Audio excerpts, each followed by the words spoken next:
Hello everyone, welcome to Vaishali BBA MBA classes. Today we will study about the factors affecting HRP. Let's begin with the first point. Type and strategy of the organization. It determines the production process involved, number and type of staff needed and the supervisory and managerial personnel required. यहाँ पे जो है ये determine करना पड़ता है कि हमारा जो ऑर्गेनाइजेशन है वो किस टाइप का है या उसका स्ट्रैटेजी क्या है, किस टाइप का मीन्स क्या वो प्राइवेट ऑर्गेनाइजेशन है या पब्लिक सेक्टर है या कोई स्टार्टअप कंपनीज है. अगर वो कोई स्टार्टअप कंपनीज है तो इनिशियल लेवल पे उन्हें उतनी मैन पावर की ज़रूरत नहीं पड़ती है या उन्हें उतनी पर्सनल प्लानिंग की भी ज़रूरत नहीं पड़ती है. पर वहीं अगर कोई बिग ऑर्गेनाइजेशन है या कोई टॉप एमएनसीज मल्टीनेशनल कंपनी है तो उन्हें जो है ज़्यादा मैन पावर की ज़रूरत होती है और मैन पावर प्लानिंग की भी बहुत ज़रूरत होती है. Then the strategy plan of the organization defines the organization's HR needs. यहाँ पे जो है देखना पड़ता है कि ऑर्गेनाइजेशन का जो स्ट्रैटेजी है वो क्या है.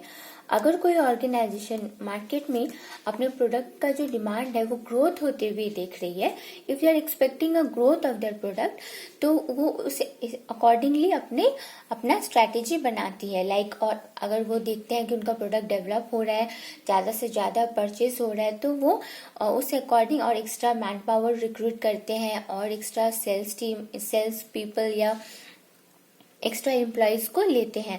और अगर वो देखते हैं कि नहीं उनका जो प्रोडक्ट है उसका डिमांड मार्केट में धीरे धीरे डिक्लाइन हो रहा है तो वो उस अकॉर्डिंग अपना स्ट्रैटेजी बनाते हैं. तो स्ट्रैटेजी प्लान जो है ऑर्गेनाइजेशन का वो भी एक इम्पॉर्टेंट फैक्टर है while making human resource planning. Then comes environmental uncertainties. Political, social and economic changes affect all organizations. All the above factors affect the recruitment, selection, training and development. यहाँ पे जो है political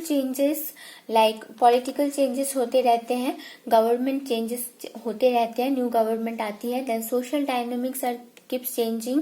then economic changes कभी economic boost up होता है या कभी slow down होता है, तो प्रोडक्ट का जो डिमांड है वो उस अकॉर्डिंग इंक्रीज और डिक्रीज होते रहता है. All this uncertainties direct affect the recruitment, selection, training and development etcetera. Like earlier I have explained in the first point, अगर इकोनॉमी बूस्ट अप हो रही है, मार्केट में लोग पैसा इन्वेस्ट कर रहे हैं, तो ऑर्गेनाइजेशन को जो है उस हिसाब से अपना बिजनेस चेंज करते हैं या उस अकॉर्डिंग अपना बिजनेस प्लान करते हैं. और अगर स्लो डाउन हो रहा है जिसमें पीपल जो है वो मार्केट में अपना पैसा इन्वेस्ट नहीं कर रहे हैं, खर्च नहीं कर रहे हैं, तो ऑर्गेनाइजेशन जो है उस अकॉर्डिंग अपने प्लान को चेंज करती है, उससे अकॉर्डिंग रिक्रूटमेंट करती है. अगर प्रोडक्ट का डिमांड बढ़ता है तो वो और रिक्रूटमेंट करते हैं, और अगर डिक्लाइन होता है, अगर ऑर्गेनाइजेशन लॉस में जा रही होती है तो वो जो है और एक्स्ट्रा मैन पावर को रिक्रूट नहीं करती है. Then comes balancing mechanisms are built into the HRM program. Examples: promotion, layoff, retrenchment, job sharing, VRS, etc. To balance these uncertainties, there are some balancing mechanism in the HRM program, like promotion. If there is surplus in any department, then we can give them internal promotion in the organization. अगर organisation में कोई senior post vacant है और वो employ जो है वो highly talented है और एक्सपीरियंस्ड है, तो हम उन्हें उस पोस्ट पे प्रमोट कर सकते हैं, जिस called internal promotion. And if there is excess surplus in the organisation, then organisation will have to go for lay off और रिट्रेंचमेंट. और जो है ऑर्गेनाइजेशन क्या कर सकती है, उन्हें वीआरएस प्रोवाइड कर सकती है, that is called voluntary retirement scheme. आगे बढ़ते हैं नेक्स्ट पॉइंट की तरफ, organisational growth cycles and planning.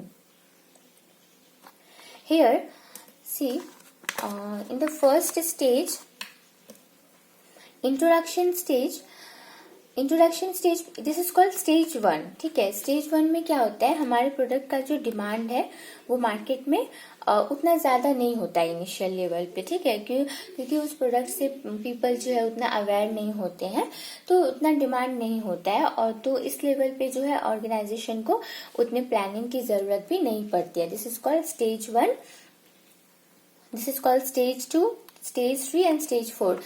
I am explaining this thoroughly here. In the growth introduction stage, may not have personal planning or excessive need of manpower. Okay, then at the growth stage, here HR forecasting becomes essential. We need to plan our future requirements of manpower. Growth stage में क्या होता है, हमारे product का जो demand है वो market में इंक्रीज होता है, और यहाँ पे हमें मैन पावर प्लानिंग की जरूरत पड़ती है। Internal development of people becomes essential as a product reaches at growth stage to cope up with the competitive market. यहाँ पे जो है हमारे एम्प्लॉयज का जो इंटरनल डेवलपमेंट है वो करना बहुत ही जरूरी होता है। Y? Because see, every day new technologies are coming. Within 3 to 6 months new technology, new software, new skills are coming. So अगर हम लोग अपने एम्प्लॉयज को उस अकॉर्डिंग ट्रेनिंग नहीं देंगे, उन्हें प्रॉपर ट्रेनिंग प्रोवाइड नहीं करेंगे, तो क्या होगा, हमारा ऑर्गेनाइजेशन जो है वो कॉम्पिटिटिव मार्केट में सरवाइव नहीं कर पाएगा, क्योंकि आजकल इतना कॉम्पिटिटिव है, इतने हर प्रोडक्ट का सब्स्टिट्यूट अवेलेबल है मार्केट में, तो कस्टमर जो है वो उसका प्रोडक्ट छोड़ के हमारा प्रोडक्ट क्यों खरीदेंगे?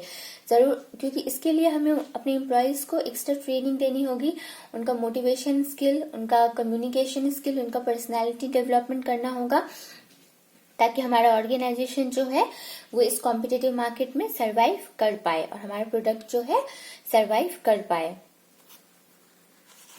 Then comes maturity stage.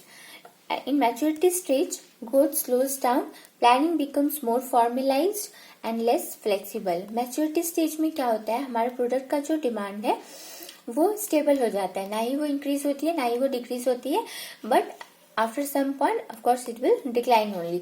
यहाँ पे जो प्लानिंग है, प्लानिंग उतनी जरूरी नहीं होती, और मैन पावर प्लानिंग की भी, एक्स्ट्रा मैन पावर प्लानिंग की जरूरत नहीं पड़ती है। Then comes declining stage. Planning is done for retirement, lay off and retrenchment. At the declining stage जो है हम और एक्स्ट्रा मैन पावर रिक्रूट करने के बारे में नहीं सोचते हैं। ऑर्गेनाइजेशन जो है वो क्या सोचती है, जो हमारे एम्प्लॉयज हैं उनको कैसे रिटायरमेंट प्रोवाइड किया जाए, उनको ले ऑफ कैसे किया जाए, उसके बारे में सोचती है। Then time horizon, another factor is time horizon. Plans for operating in unstable environment, computers for example, must be for short period, 6 months to 1 year. Plans for where environment is fairly stable, like for a university, may be for long term. यहाँ पे क्या होता है, time horizon जो है, HR managers को rarely ही ये privilege मिलता है कि वो लोग जो है एक स्टेबल एनवायरनमेंट में काम कर सके, क्योंकि एनवायरनमेंट जो है वो today's environment are totally uncertain. ठीक है, तो यहाँ पे ये देखना पड़ता है कि हमारा जो ऑर्गेनाइजेशन जो है वो किस सेक्टर में ऑपरेट कर रही है। अगर वो कंप्यूटर रिलेटेड सेक्टर में ऑपरेट कर रही है तो वो जो है बहुत लंबा प्लान 3 से 5 साल तक के लिए, 3 to 5 years के लिए नहीं बना सकती। ठीक है, क्योंकि टेक्नोलॉजीज ले लीजिए या मोबाइल फोन ले लीजिए या कोई भी सॉफ्टवेयर ले लीजिए, तो वो जो है विदिन 3 to 6 months या within 1 year within 1 year changes होते रहते हैं। तो यहाँ पे जो प्लानिंग है जनरली 6 months to 1 year के लिए ही बनाना ठीक होता है। देन जो एनवायरनमेंट जो है, जो स्टेबल एनवायरनमेंट में ऑपरेट करती है, like for a university for example, तो यहाँ पे जो है 3 to 5 years के लिए प्लान बनाना सुइटेबल होता है। Then type and quality of information. A major issue in personal planning is the type of information which should be used in making forecast. ये जो है इंफॉर्मेशन जो है एक बहुत ही इंपॉर्टेंट फैक्टर होता है ह्यूमन रिसोर्स प्लानिंग के लिए, बिकॉज हम अगर कभी भी कुछ प्लान कर रहे होते हैं तो कुछ इंफॉर्मेशन के बेसिस पे प्लान करते हैं। Without information we can not just predict and assume and we can plan ना। So information is very very must.